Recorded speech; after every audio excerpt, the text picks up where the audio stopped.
Jadi ceritanya dulu Dion ini lahir dan besar di sebuah kampung yang kalau orang-orang sekitar itu nyebutnya kampung narkoba. Kampung ini bisa dibilang sebuah tempat yang kalau malam hari itu selalu terdengar suara musik yang kenceng banget dari sound-sound system itu.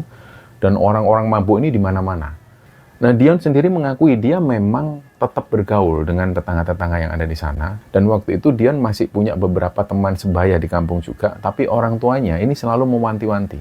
Kamu nggak apa-apa mas, kamu main boleh. Tapi nggak boleh lama-lama dan nggak usah ikut-ikutan apa yang mereka lakukan. Dan di antara teman-teman Dion ini ada seseorang yang paling diingat oleh Dion. Namanya Evan. Evan ini usianya sekitar 3 tahun lebih tua dari Dion. Dan Evan ini tinggalnya cuma berdua dengan ibunya, yang ibunya ini biasa oleh warga itu dipanggil dengan panggilan Mama Grace. Suatu sore, pada waktu Dion ini masih kelas 3 SD, kampungnya itu tiba-tiba rame. Jadi terdengar suara sirene polisi, kenceng banget, gak lama ada teriakan polisi. Diam, diam di tempat, diam. Pokoknya suasana waktu itu ricuh, dan hal inilah yang membuat Dion itu trauma. Sampai sekarang dia trauma. Kalau mendengar teriakan-teriakan itu dia trauma.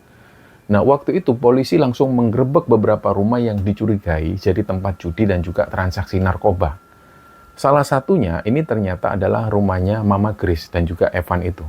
Dan nggak tahu gimana ceritanya, pokoknya setelah 20 hari ditahan itu, pihak kepolisian ini akhirnya melepaskan Mama Grace. Dan Mama Grace itu pulang katanya ada yang nebus dia. Jadi singkatnya setelah Mama Grace ini bebas, suasana di kampung itu sempat adem ayem, tapi cuma sebentar. Orang-orang mikirnya ya Mama Grace ini pasti kapok lah. Apalagi dengan pembuktian Mama Grace dia jualan kue kering dan juga baju anak-anak.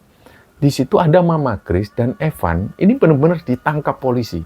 Evan itu kondisinya kurus banget waktu itu, matanya juga sayu.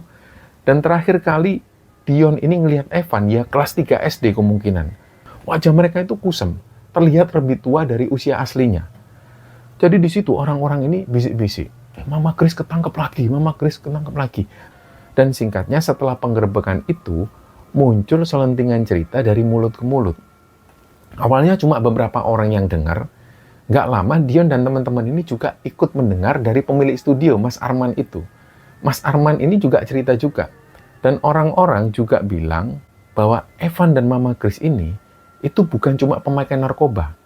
Mereka juga jualan narkoba, dan mereka katanya juga punya hubungan terlarang, hubungan ibu dan anak kandung.